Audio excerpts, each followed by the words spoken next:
আল্লাহ পাক নিজের উপর অবধারিত করে নিয়েছেন যে ব্যক্তি আল্লাহর সন্তুষ্টির জন্য গরমের সময় সওম রাখবে, গ্রীষ্মকালে সওম রাখবে, পিপাসার্ত থাকবে, আল্লাহ রাব্বুল আলামিন কিয়ামতের দিন, তৃষ্ণার দিন তাকে পানি পান করাবেন ইনশাআল্লাহ তাআলা।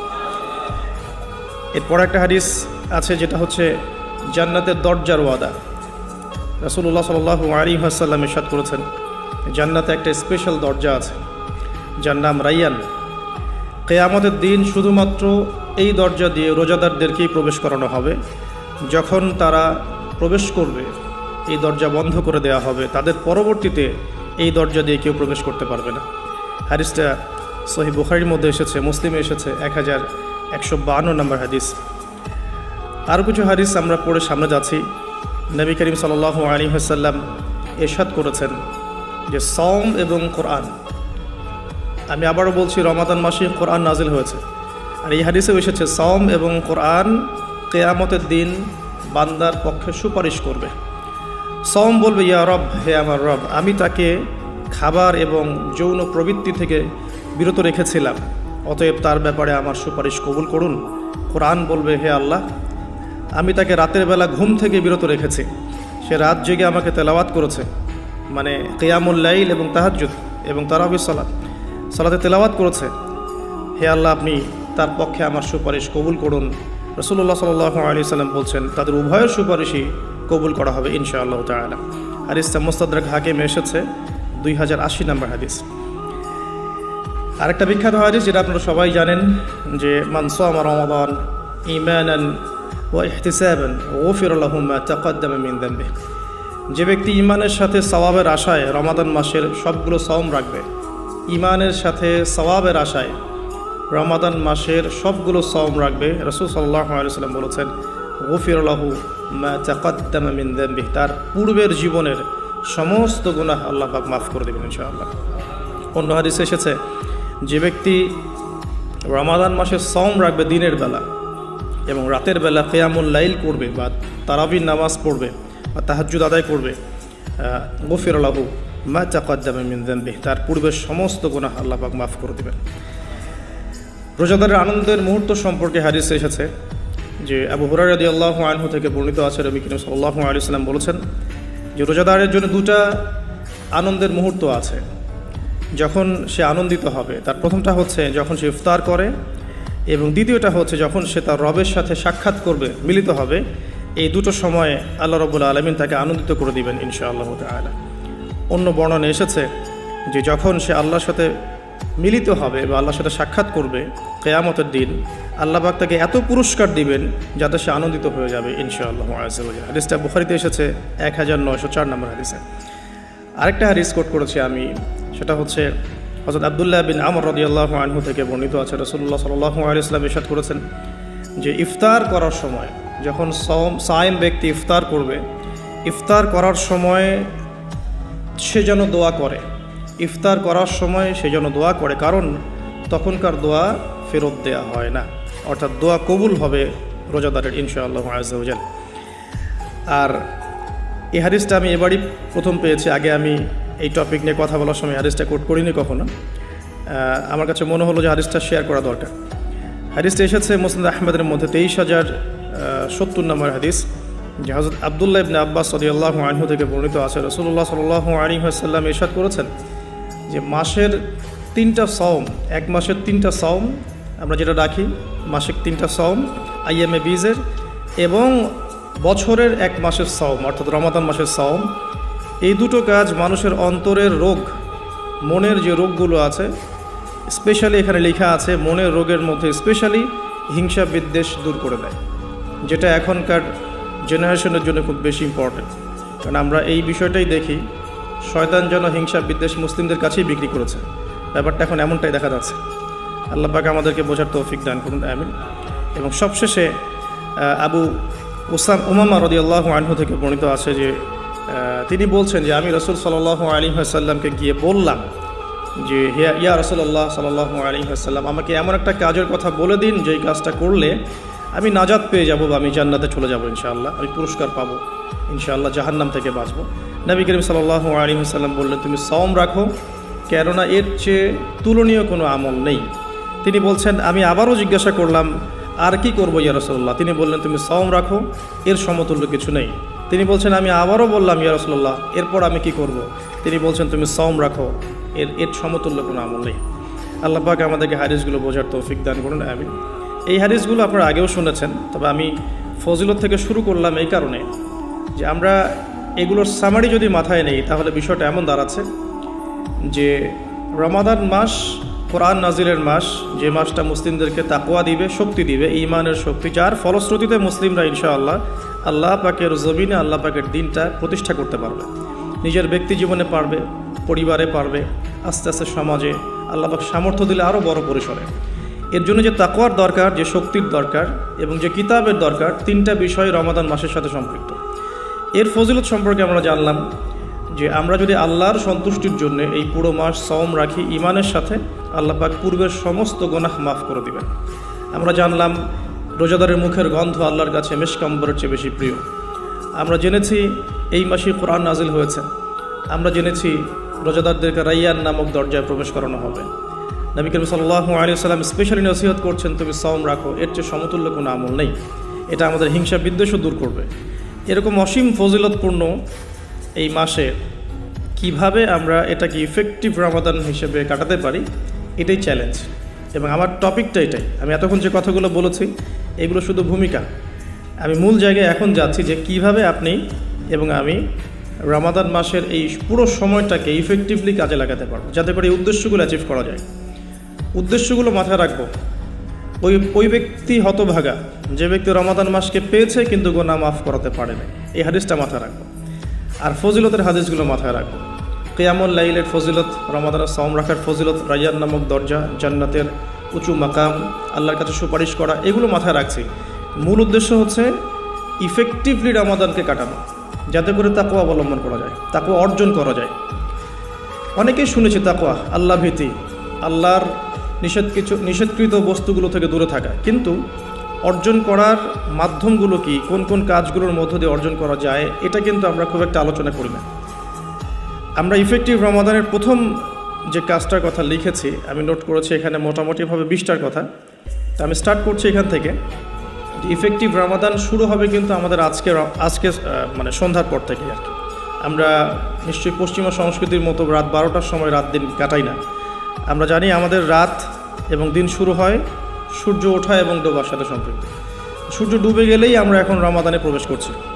আমরা দোয়া করি আল্লাহর কাছে, আল্লাহ পাক যেন আমাদেরকে সুস্থ শরীরে রমাদানের সমস্ত সাওমগুলো রাখার তৌফিক দান করেন এবং রমাদান মাসটাকে ইফেক্টিভলি কাটানোর তৌফিক দান করেন। আমরা আমাদের চেষ্টাগুলো অব্যাহত রাখবো, বাকিটা আল্লাহ রাব্বুল আলামিন কবুল করার মালিক। আল্লাহ পাক চাইলে অল্প আমলেই নাজাত হয়ে যাবে ইনশাআল্লাহ আযজা ওয়া জাল। শুরুটা হবে মূলত তারাবি দিয়ে। আসলে আজকে আমরা তারাবি দিয়ে শুরু করছি। প্রথম যে কাজটা আমরা শুরু করছি রমাদান মাসে, সেটা তারাবি কেন্দ্রিক। তো আমরা সবাই চেষ্টা করব প্রথমত যে তারাবির সালাত জামাতের সাথে পড়ার জন্য, এবং তারাবির সালাতটাকে বর্তমান প্রচলিত 3G 4G সালাতের মতো না করা এবং সালাতের মধ্যে সৌন্দর্য নিয়ে আসা। আমরা যেটা করি রমাদান মাসে, ফেসবুক, ইউটিউবিং বা লেকচারগুলো সবখানে একটা বিষয় কমন উঠে আসে, সেটা হচ্ছে 8 রাকাত 20 রাকাত, যেটা নিয়ে আমি কোনো কথা কখনোই বলবো না ইনশাআল্লাহ। অ্যাটলিস্ট আমার পক্ষ থেকে এরকম কোনো কথা আপনারা শুনবেন না। আমরা এখানে একটা শব্দ ব্যবহার করতে চাই, সেটা হচ্ছে নামাজের কোয়ালিটি। আপনি 8 রাকাতই পড়েন আর 20 রাকাতই পড়েন, আমি বলবো যে নামাজের কোয়ালিটিটা কেমন হয়েছে। কোয়ান্টিটি নিয়ে আমার কোনো মাথা ব্যথা নাই। নবী করিম সাল্লাল্লাহু আলাইহি ওয়াসাল্লামের যে 8 রাকাতের হাদিসটা আনা হয়েছে, 8 রাকাত বা 11 রাকাতের হাদিসটা সহিহ বুখারী থেকে আয়েশা রাদিয়াল্লাহু আনহার উদ্ধৃতি দিয়ে, সেই নামাজের সৌন্দর্য সম্পর্কেও কিন্তু কথা এসেছে।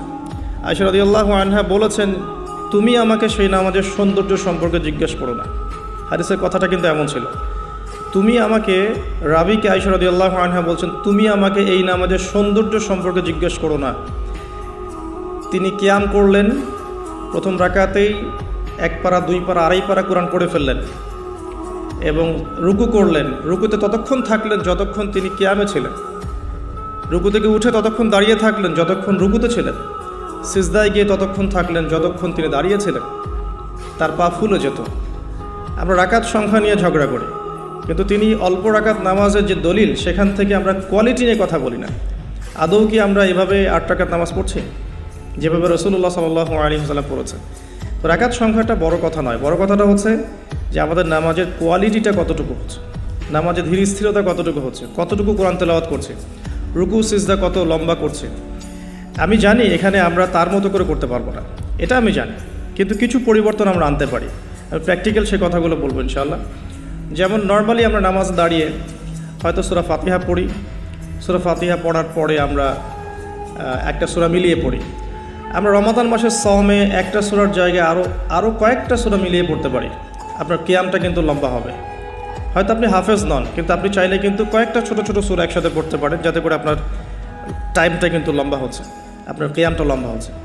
এবার আপনি রুকু করছেন, রুকুতে গিয়ে আমরা সাধারণত একটা তাসবিহ পড়ে ফেলি, সুবহান রাব্বিয়াল আযীম, সবাই এটাই পড়ি, ম্যাক্সিমাম মানুষ 3 বার পড়ে আমার জানা মতে। রমজান মাসে আপনি এটাকে সৌন্দর্যমণ্ডিত করতে পারেন, আপনি চাইলে আরও একটা তাসবিহ অ্যাড করতে পারেন, সুবহানাকা আল্লাহুম্মা রাব্বানা ওয়া বিহামদিকা আল্লাহুম্মা গফিরলি, এটা একটা তাসবিহ আছে। অথবা সুবহুন কুদ্দুসুন রব্বুল মালাইকাতি ওয়ার রূহ, এটা অ্যাড করতে পারেন। আপনি কিন্তু আরও এক্সট্রা 2টা তাসবিহ অ্যাড করলেন, আপনার রুকুটা লম্বা হলো, নামাজটার মধ্যে সৌন্দর্য বাড়লো। আমরা উঠে দাঁড়িয়ে অনেক সময় সামি আল্লাহু লিমান হামিদা বলেই আমরা চলে যাই সিজদায়। আমরা কিন্তু ওখানে রব্বানা ওয়া লাকাল হামদের পরেও হামদান কাসীরান তাইয়িবান মুবারাকান ফীহি বলতে পারি, সময়টা বাড়লো, রুকুটার সৌন্দর্য বাড়লো। সিজদায় গিয়ে আমরা যা করি সুবহান রাব্বিয়াল আ'লা 3 বার বলি, উঠে চলে আসে। অনেকে হয়তো 3 বারের জায়গায় 5 বার, 7 বার, 10 বার অনেকে এভাবে বলি। কিন্তু আমরা এই রমজান মাস থেকে নিয়াত করতে পারি, চেষ্টা করতে পারি যে সিজদায় গিয়ে আমরা একাধিক তাসবিহ পড়লাম এবং কমপক্ষে 1-2টা দোয়া হলেও সিজদায় করলাম। আল্লাহুম্মা আতিনা ফিদ দুনিয়া হাসানা ওয়া ফিল আখিরাতি হাসানা ওয়া কিনা আযাবান নার। এই দোয়াটা জানে না এমন কোনো মানুষ কিন্তু নাই। আর নবী সাল্লাল্লাহু আলাইহি ওয়াসাল্লাম বলেছেন, সিজদায় মানুষ আল্লাহর এত কাছে থাকে যত কাছে সে কখনোই থাকতে পারবে না। তো আমরা সিজদায় দোয়া করলে সিজদার সময়টা বাড়লো, নামাজের সৌন্দর্য বাড়লো। আমরা নবী সাল্লাল্লাহু আলাইহি ওয়াসাল্লামের মতো পা ফলানো নামাজ না পড়তে পারলেও অ্যাটলিস্ট নামাজের টাইমটা বাড়াতে পারলাম, সৌন্দর্য বাড়লো। এটাই হচ্ছে কিন্তু মূল বিষয় তারাবির সালাতের। কত লম্বা সময় ধরে আমি আল্লাহর সাথে কথোপকথন করতে পারি। আমরা তাশাহুদ দরুদের পরে দোয়া মাসুরা পড়ে অনেকে সালাম ফিরিয়ে ফেলি। এখানে কিন্তু আরও দোয়া করার সুযোগ আছে। স্পেশাল আল্লাহুম্মা ইন্নী আউযু বিকা মিন আযাবিল কবরি ওয়া আযাবি জাহান্নাম ওয়া মিন ফিতনাতিল মাহইয়া ওয়াল মামাত ওয়া মিন শাররি ফিতনাতিল মাসীহিদ দাজ্জাল। এই দোয়া কিন্তু করার কথা জোরভাবে হাদিসে এসেছে, তোমরা 4টা বিষয় থেকে আশ্রয় চাও। এছাড়াও কিন্তু আপনি সালাম ফেরানোর আগে যে কোনো দোয়াই করতে পারছেন কোরআন এবং সুন্নাহ থেকে। নামাজটা লম্বা হলো, নামাজে আপনি আল্লাহর সাথে বেশি কথা বলতে পারলেন, নামাজের মধ্যে প্রশান্তি পাওয়া গেল। এভাবে নামাজ পড়ার পরে দেখবেন 2 রাকাত নামাজ পড়লে আপনার মনের মধ্যে শান্তি চলে আসছে। অথচ 3G 4G স্পিডে আপনি 10 রাকাত 20 রাকাত নামাজ পড়লে কিন্তু মনের মধ্যে শান্তি পাচ্ছেন না। মূল বিষয়টা কিন্তু এই জায়গায়। তো প্রথমে স্টার্টটা হবে আমাদের তারাবি থেকে আজকে। আর তারাবির সালাত যে ইমাম পড়াবেন, আমি অবশ্যই রিকোয়েস্ট করব তিনি যেন খতমই পড়ান। কারণ রমজান মাসে যদি কোরআন খতম না দিই তাহলে আমরা কোন মাসে কোরআন খতম দেব? এবং খতম দিতে হবে বলেই যে খুব জোরে তেলাওয়াত করতে হবে 5G স্পিডে, যাতে কেরাত কি করা হচ্ছে ইমাম সাহেবও বুঝতে পারছেন না, মুক্তাদিও বুঝছেন না। এখানে নামাজে কোরআনের হকটা ঠিকমতো আদায় হয় না। একটু ধীর স্থিরভাবে পড়া যেতে পারে। আমরা হয়তো প্রত্যেকটা আয়াতের শেষে ওয়াকফ করতে পারছি না, যেটা নবী সাল্লাল্লাহু আলাইহি ওয়াসাল্লামের সুন্নাহ ছিল। নবী করিম সাল্লাল্লাহু আলাইহি ওয়াসাল্লাম কিন্তু প্রত্যেকটা আয়াতের শেষে ওয়াকফ করতেন, থামতেন, থেমে থেমে তিনি তেলাওয়াত করতেন। হয়তো আমরা সেটা করতে পারি না, কিন্তু আমরা চেষ্টা করতে পারি তেলাওয়াতটার টেম্পোটা যেন কমে যায়, যাতে করে 2 রাকাত নামাজ পড়তে মিনিমাম 5 থেকে 8 মিনিট সময় লাগে। এই নামাজটা পড়লে আমরা মোটামুটিভাবে কিছুটা হলেও হক আদায় করতে পারবো ইনশাআল্লাহ। আমি কিছু প্র্যাকটিক্যাল কথা বলছি, কারণ প্র্যাকটিক্যালি দেখে দেখে আমার কাছে এগুলো মনে হয়েছে, এই টিপসগুলো হয়তো বা এগুলো কাজে দেবে ইনশাআল্লাহ। এছাড়াও আমরা জামাতের সাথে নামাজ পড়ার পর আমরা যেটা করতে পারি সেটা হলো শেষ রাত্রে আমরা আবারও ওঠার অভ্যাস করতে পারি। আমরা যদি আর্লি ঘুমিয়ে যাই, এবং রমাদান মাসে আমাদের এটা অভ্যাস করতে হবে, আমরা যেন আর্লি ঘুমাই। আর্লি যদি ঘুমিয়ে যাই আমরা শেষ রাতে ইনশাআল্লাহ সাহারি করার মিনিমাম 1 ঘন্টা 1.5 ঘন্টা আগে যদি উঠতে পারি, শেষ রাতে গিয়ে আমরা আবারও কিন্তু 2-4 রাকাত 8-10 রাকাত নামাজ পড়তে পারবো ইনশাআল্লাহ, এবং পরিবারের সদস্যদেরকে ওঠাতে পারবো।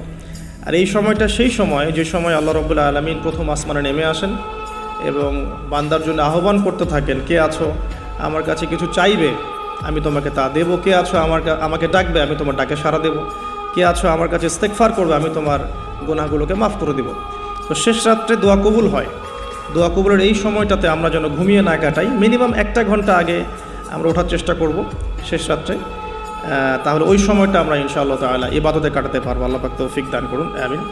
তো আমরা রমাদানের স্টার্টটা করব আজকের তারাবি থেকে, এবং আজকের রাতের আপনার লাস্ট শেষ রাত্রে কিছু নামাজের মধ্য দিয়ে, যেটাকে অনেকে তাহাজ্জুদ বলে থাকেন। আর এরপরে আমরা যে বিষয়গুলোর দিকে ফোকাস করব সেটা হচ্ছে সাহরি এবং ইফতার। যেহেতু আমরা শুরু করছি তারাবি দিয়ে, তারপর ঘুমাচ্ছি, ঘুম থেকে উঠে আবার তাহাজ্জুদে উঠছি, তাহাজ্জুদের নামাজ পড়ার পর আমরা কিন্তু সাহরি করব। সাহরি আর ইফতার দুটাকে আমি একসাথে লিখেছি এই কারণে, এই দুটার মূল মেসেজ একটাই, রমজান মাসে আমাদেরকে নিয়াত করতে হবে এবং চেষ্টা করতে হবে সাহরি এবং ইফতারে যেন খুব বেশি না খাই। প্রথম কথা হচ্ছে এটা, সাহরি এবং ইফতারে এত বেশি খাওয়া যাবে না যেটা আপনার সওমের আধ্যাত্মিকত্ব নষ্ট করে ফেলবে। সওমের যে রুহানিয়াত বা আধ্যাত্মিকত্ব আছে এটা বেশি খেলে নষ্ট হয়ে যাবে, বেশি ঘুমালে নষ্ট হয়ে যাবে, বেশি কথা বললে নষ্ট হয়ে যাবে, আড্ডা পিটালে, গল্প করলে, অনলাইনের সময় অপচয় করলে বা অন্যান্য মুভিজগুলো দেখলে আপনার রমাদানের নূর কিন্তু নষ্ট হয়ে যাবে। বেশি খাওয়ার অভ্যাসটা ত্যাগ করতে হবে রমাদান মাস থেকেই। আমরা কিছু কিছু বিধান দেখেছি যেটা কোরআন এবং হাদিসে আছে, বাস্তবিক খুব একটা আমল আসলে নাই। তার মধ্যে অন্যতম একটা হচ্ছে খাওয়ার সুন্নত। খাওয়ার সুন্নত আমাদের সবার মধ্যে খুব একটা নাই, থাকলে আমাদের ফিটনেসগুলো এমন হতো না আসলে। খেয়াল করে দেখবেন এই 8 তলা উঠতে কিন্তু অনেকে হাঁপায় গেছে। তো এই ফিটনেসগুলো কিন্তু আমাদের ক্ষতি করছে, আমরা বুঝতে পারছি না। আমি রমাদান মাসে রিকোয়েস্ট করব বেশি খাবেন না, পেটের 3 ভাগের 1 ভাগ খাবেন এবং কোনোভাবেই কোনো ম্যানুফ্যাকচার্ড খাবার খাবেন না। কোনো ম্যানুফ্যাকচার্ড ফুড আপনার শরীরের ভিতরে ঢুকতে দিবেন না।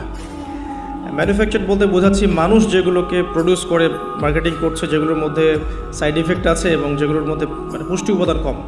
বাসায় হোমমেড ফুড খাবেন। অনেক সময় দেখা যায় সাহরি এবং ইফতারে আমরা এত বেশি ভোজন রসিক হয়ে পড়ি যে আমরা তারাবির নামাজ ঠিকমতো পড়তে পারি না, অসুস্থ হয়ে যাই, পেট খারাপ হয়ে যায়।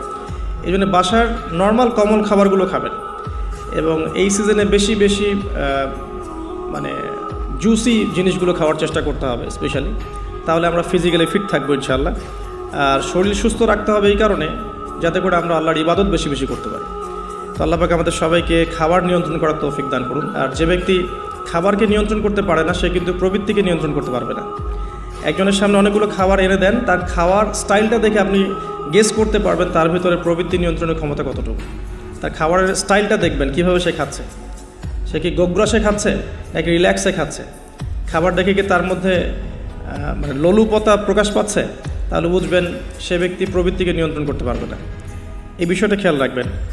আমরা খাবার যত বেশি প্রডিউস করব তত বেশি আমাদের মা বোনদেরকে রান্না করে থাকতে হবে, এতে করে তাদেরও রোজার যে মাহাত্ম্য এবং রোজার যে রুহানিয়াত তারাও হারাবে, সময়ের অপচয় হবে, তাদের প্রতি এক কাইন্ড অফ জুলুম করা হবে। যদি 2-3টা আইটেমে আমার খাবার হয়ে যায়, 10টা আইটেম করার কোনো প্রয়োজন নাই। সো ম্যানুফ্যাকচার্ড খাবার আমরা বাদ দিব, ম্যানুফ্যাকচার্ড ড্রিঙ্কস বাদ দিব এবং হোমমেড খাবারগুলো থেকে অভ্যস্ত হবে ইনশাআল্লাহ। আল্লাহ পাক তৌফিক দান করুন, আমিন। এবং রমাদান মাসে আমরা যেগুলো করার নিয়াত করছি এগুলোকে সারা বছর কিন্তু ধরে রাখতে হবে আর কি। আল্লাহ রাব্বুল আলামিন আমাদেরকে তৌফিক এনায়েত করুন, আমিন। তো তারাবি, তাহাজ্জুদ এবং খাবারের পরে ইফতারের কথাটা একটু অ্যাড করে দিই যে ইফতারে এত বেশি খাবেন না যাতে করে তারাবির নামাজটা আপনি পড়তে না পারেন। ইফতারে নবী সাল্লাল্লাহু আলাইহি ওয়াসাল্লাম যে খাবারগুলো খেতেন সেই সুন্নাহ সম্মত খাবারগুলো খাওয়ার চেষ্টা করবেন ইনশাআল্লাহ। আল্লাহ পাক তৌফিক দান করুন। এরপরে আমি যে কয়েকটা পয়েন্টস লিখেছি তার মধ্যে একটা হচ্ছে যে রমাদান মাসে সওম রাখা অবস্থায় প্রথম কাজ আমাদের 5 ওয়াক্ত সালাত জামাতে পড়া। সারা বছর কি করেছি তো এই রমাদান মাস থেকে নিয়াত করতে হবে যে 5 ওয়াক্ত সালাত যেন জামাত না ছুটে যায়। এটা যারা লোকাল তাদের জন্য খুব প্রযোজ্য, যারা মুসাফির তাদের হয়তো ছুটতে পারে। যদি ছুটেও যায় একা একা পড়ে ফেলতে হবে, যদি সম্ভব হয় বাসায় জামাত করা যেতে পারে যদি ছুটে যায়। রমাদান মাসে 5 ওয়াক্ত সালাত জামাতে পড়লে অন্যান্য মাসের যে নেকি তার চেয়ে মিনিমাম 70 গুণ নেকি বেশি হবে ইনশাআল্লাহ। আর জামাত একটা ঐক্য দেয়, একটা পরিচিতি হয়, হৃদ্যতা ভালোবাসা বাড়ায়। একটা মুসলিম কমিউনিটির মধ্যে জামায়াতের গুরুত্ব অনেক বেশি, জামায়াতের সাথে নামাজ এই বিষয়টার গুরুত্ব অনেক বেশি। আমরা রমজান মাসে অ্যাটলিস্ট এই মাসে অভ্যস্ত হই যাতে করে আমাদের রমাদানের 5 ওয়াক্ত সালাত জামাতটা ছুটে না যায়। আল্লাহ পাক তৌফিক দান করুন, আমিন। স্পেশালি ফজরের সালাত এবং এশার সালাত এই দুটো জামাত যেন কোনোভাবেই না ছুটে যায়। আল্লাহ পাক আমাদেরকে তৌফিক এনায়েত করুন, আমিন। ফরজগুলো আদায়ের পাশাপাশি এরপরে আমি নোট করেছি রমাদান মাসে ডেইলি 12 রাকাত সুন্নাহ আদায় করার চেষ্টা করা উচিত। আমরা অনেক সময় দেখা যায় ফরজ নামাজগুলো পড়ি, সুন্নত নামাজগুলো তো অনেক সময় গাফলতি হয়ে যায়, মিস হয়ে যায়। রমাদান মাসে ফরজকে যতটা গুরুত্ব দিচ্ছি সুন্নাহকেও ততটা গুরুত্ব দেওয়া উচিত, কারণ এই মাসে একটা নফল আপনাকে সুন্নার নেকি দিয়ে দিবে, একটা সুন্নাহ আপনাকে ফরজের নেকি দিয়ে দিবে ইনশাআল্লাহ। তো 12 রাকাত সুন্নাহ এই কারণে বলেছি, কারণ এটা সহজ সাধ্য এবং সবাই করতে পারবে ইনশাআল্লাহ। ফজরের আগের 2 রাকাত সুন্নাহ, জোহরের পূর্বে 4, পরে 2, এশার পরে 2 আর মাগরিবের পরে 2, এই যে মোট 12 রাকাত সুন্নাহ। নবী সাল্লাল্লাহু আলাইহি ওয়াসাল্লাম বলেছেন, যে ব্যক্তি এই 12 রাকাত সুন্নাহ আদায় করবে প্রতিদিন, তার জন্য জান্নাতে একটা করে ঘর নির্মাণ করা হবে ইনশাআল্লাহ তাআলা। তো রমাদান মাসে আমরা এই সুযোগটা নষ্ট করব না, আল্লাহ পাক আমাদেরকে তৌফিক এনায়েত করুন, আমিন। তো 5 ওয়াক্ত সালাত জামাতের সাথে 12 রাকাত সুন্নাহ। আমরা কিন্তু প্রতিটা কাজ করছি কি উদ্দেশ্যে? ওই যে শেষের অংশটুকু, লাআল্লাকুম তাত্তাকুন। এই যে তারাবি, আমার এই তাহাজ্জুদ, আমার এই কম খাওয়া, আমার এই কম কথা বলা, কম মেলামেশা করা মানুষের সাথে, আমার হালাল স্ত্রীকে ছেড়ে দেয়া, খাবার পানি ছেড়ে দেয়া, 5 ওয়াক্ত নামাজ জামাতে পড়া, ডেইলি 12 রাকাত সুন্নাহ আদায় করা, এগুলোর উদ্দেশ্য কি? আমার উদ্দেশ্যটা কিন্তু ওইটা, লাআল্লাকুম তাত্তাকুন, যাতে করে আমি শক্তি অর্জন করতে পারি, যেই শক্তি দিয়ে আমি ইসলামের বিজয় অর্জন করতে পারবো। উদ্দেশ্য কিন্তু আমাদের এইটা। এগুলো জাস্ট কাজ এবং মাধ্যম। সামনে যাচ্ছি, রমাদান মাসে আমরা বেশি বেশি দোয়া করার চেষ্টা করবো ইনশাআল্লাহ। কারণ সওম রেখে বেশি বেশি দোয়া করতে উৎসাহিত করা হয়েছে, কারণ 3 ব্যক্তির দোয়া ফেরত দেওয়া হয় না। একজন মুসাফির, যে ব্যক্তি সফরের মধ্যে আছে, আল্লাহর কাছে দোয়া করলেই দোয়া কবুল হবে ইনশাআল্লাহ। একজন ব্যক্তি যে পিতা বা মাতা হয়েছে, তার সন্তানের জন্য দোয়া করলে দোয়া কবুল হবে ইনশাআল্লাহ। আরেকজন হচ্ছে সে ব্যক্তি, যে ব্যক্তি রমাদান মাসে বা অন্য যে কোনো সময় রোজা রেখেছে, সওম রেখেছে, সওমরত অবস্থায় তার দোয়াকে ফেরত দেওয়া হবে না। স্পেশালি সে যদি ইফতার করতে থাকে, সেই সময়ের দোয়াকে তার ফেরত দেওয়া হবে না ইনশাআল্লাহ। তো আমরা বেশি বেশি দোয়া করবো রমাদান মাসে ইনশাআল্লাহ আযজা ওয়া জাল। আমি দোয়ার জন্য একটা বই সাজেস্ট করছি, সেটা হচ্ছে হিসনুল মুসলিম। এই বইটার মধ্যে প্রচুর দোয়া দেয়া আছে এবং অথেন্টিক সবগুলোই মাশাআল্লাহ। শেষের দিকে কিছু ঝাড়ফুঁক অংশ আছে। কারো যদি চোখ লাগা বা বদনজর বা জিন ঘটিত সমস্যা থাকে বা তাবিজ কবজ জনিত কোনো সমস্যা থাকে, এগুলো ট্রুথ, এগুলো সত্য, এগুলো কোনো আনসাইন্টিফিক বিষয় নয়। আর কোনো কিছু আনসাইন্টিফিক হলেই যে ইসলামিক হবে না, এমনও নয় বিষয়টা। তো হিসনুল মুসলিম বইটা আপনারা কালেক্ট করতে পারেন। সেখানে প্রথম অংশ আছে দোয়া এবং জিকির অধ্যায়, এবং শেষের অংশটা আছে ঝাড়ফুঁক অধ্যায়। আপনারা মিনিমাম প্রথম অংশটুকু মুখস্থ করে ফেলতে পারেন। আর দোয়া করার সময় জায়গাগুলো বুঝে দোয়া করতে হবে, যে কখন কিভাবে দোয়া করলে দোয়াগুলো কবুল হবে। প্রথম কথা হচ্ছে যে দোয়া করার আগে আল্লাহ পাকের প্রশংসা করতে হবে, আল্লাহর হামদ প্রশংসা করতে হবে। সূরা ফাতিহা পড়ে নিতে পারেন একবার। দোয়া করার শুরুতে আপনি দরুদ পড়বেন, দরুদের ফলে দোয়া কবুল হয়। দরুদ না পড়লে দোয়াটা আসমানে গিয়ে ঝুলে থাকে, উঠিয়ে নেওয়া হয় না। যখন দরুদ পড়া হবে তখন দোয়াটা উঠিয়ে নেওয়া হবে। দোয়া করার কিছু টেকনিক আছে, যে কীভাবে কি দোয়া করলে কবুল হবে, কখন দোয়া করলে কবুল হবে, এগুলো বুঝে দোয়া করতে হবে। অনেকেই বলে দোয়া করেই যাচ্ছে, কবুল হচ্ছে না। কিছু বিষয় আছে হয়তো এই কারণে হচ্ছে না, হয়তো বা আল্লাহ পাক চাচ্ছেন এটা আপনার জন্য পরে পাওয়া উত্তম, সেই জন্য আপনি এখন পাচ্ছেন না। হয়তো বা আল্লাহ পাক আপনাকে পরকালে দিবেন বলে জমা রেখেছেন, হয়তো এই জন্যে পাচ্ছেন না। অথবা হয়তো আপনার আকীদায় শিরক আছে, হয়তো এই জন্য হচ্ছে না। হয়তো বা আমলে বেদায়াত আছে, এই কারণে হচ্ছে না। অথবা আপনার রিজিকে কোনো হারাম কিছু আছে, মেবি এই কারণে আপনার দোয়া কবুল হচ্ছে না। অথবা আপনি তাড়াহুড়া করছেন। তাড়াহুড়ার ব্যাখ্যায় নবী সাল্লাল্লাহু আলাইহি ওয়াসাল্লাম বলেছেন যে মানুষ বলে আমি দোয়া করেই গেলাম, আমার দোয়া কবুল হলো না। তো আমরা জেনে নিব যে কোন কোন জায়গায় কিভাবে দোয়া করলে দোয়া কবুল হবে। এই বইটার মধ্যে সবই দেয়া আছে, হিসনুল মুসলিম বইটার মধ্যে। তারপর আমি বলছি আমার ব্যক্তিগত ইলম থেকে কিছু কথা, সেটা হলো দোয়া করার আগে অবশ্যই আল্লাহর প্রশংসা করবেন, অ্যাটলিস্ট একবার আলহামদুলিল্লাহ বলে হাত তুলবেন। তারপরে আপনি নবী সাল্লাল্লাহু আলাইহি ওয়াসাল্লামের কাছে উপরে একবার দরুদ পড়বেন। আগে আল্লাহর প্রশংসা, তারপরে দরুদ। এরপরে আপনি নিজের পাপের ক্ষমা চাবেন। আগে আপনি পাপ করেন বা না করেন, আগে বলবেন রব্বিক ফিরলি, আল্লাহ আমাকে মাফ করে দাও, পাপ করেন বা না করেন। এটা সুলাইমান আলাইহিস সালামের সেই দোয়া থেকে আমি শিক্ষা নিয়েছি। সুলাইমান আলাইহিস সালাম যে বিখ্যাত দোয়ায় বলেছিলেন যে আল্লাহ আমাকে এমন মুলক এবং রাজত্ব দান করুন যে মুলক আর রাজত্ব আপনি কাউকে কখনো দেননি। এই দোয়ার শুরুতে তিনি বলেছেন রব্বিক ফিরলি, আল্লাহ আমাকে মাফ করুন। তো এটা আদব, দোয়ার আদব হচ্ছে আগে নিজের ক্ষমা চাওয়া, আল্লাহর কাছে নিজের ভুলের ক্ষমা চাওয়া, তারপরে দোয়া করা। হামদ সানা, দরুদ, এরপরে আপনি ক্ষমা চাবেন। এবার আপনি দোয়াগুলো করবেন আপনার মন থেকে। আরবি দোয়া জানা থাকলে আরবিতে দোয়া করবেন, কারণ আপনি আপনার রবের সাথে আরবি দিয়ে কথা বলবেন, এর চেয়ে আসলে গর্বের কী হতে পারে? আরবি ভাষা কেন শিখব, কি দরকার আছে? এটা কি সাম্প্রদায়িকতা? আল্লাহ রাব্বুল আলামিনের আল্লাহ পাক যে ভাষায় কোরআন নাজিল করেছেন, আল্লাহ পাক যে ভাষায় কথা বলেছেন কোরআনে, সেই ভাষায় আমি আল্লাহর সাথে কথা বলছি, এর চেয়ে গর্বের কী আছে আমার জন্য? আরবি কেন শিখছি, কেন শিখবো? এই ভাষা দিয়ে আমি আল্লাহর সাথে কথা বলবো। জান্নাতে এই ভাষা চলবে, কোরআনে এই ভাষায় নাজিল হয়েছে, কবরে এই ভাষায় প্রশ্ন করা হবে, তো আমি কেন এই ভাষায় আল্লাহর সাথে কথা বলবো না? এর মানে এই নয় যে কেউ যদি আরবি না জানে অন্য ভাষায় দোয়া করতে পারবে না, এমনটা নয়। অবশ্যই কেউ যদি আরবি না জানে, বেসিক দোয়াগুলো না জানে, সে বাংলাতে দোয়া করতে পারে, কোনো সমস্যা নেই। ইংরেজিতে দোয়া করতে পারে, উর্দু দিয়ে দোয়া করতে পারে, ভাষাগত পার্থক্য আল্লাহর কাছে নেই, তবে আরবির মর্যাদা আছে। আর এটা আমার কাছে গর্বের বিষয় মনে হয় যে আমি আরবি দিয়ে আমার রবের সাথে কথা বলতে পারছি, আমি আরবি দিয়ে কথা বলছি এবং